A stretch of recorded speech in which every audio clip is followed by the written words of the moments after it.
Είναι η συμβολική κίνηση.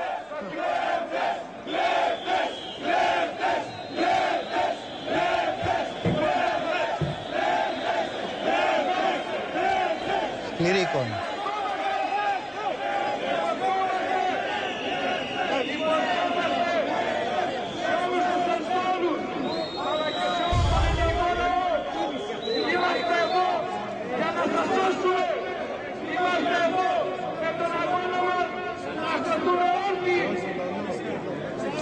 Σκληρή εικόνα πραγματικά, ένας αστυνομικός, ένας πυροσβέστης και ένας λιμενικός σε αυτή την κίνηση συμβολισμού με μια θηλιά στο λαιμό τους, με το μήνυμα πως τα μέτρα αυτά τους πνίγουν.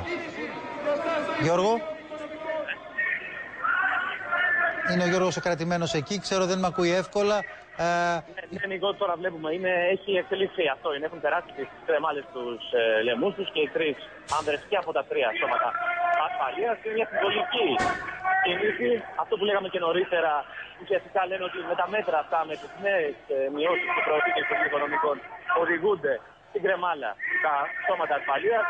Είναι μια δυναμική, πολύ δυναμική κινητοποίηση.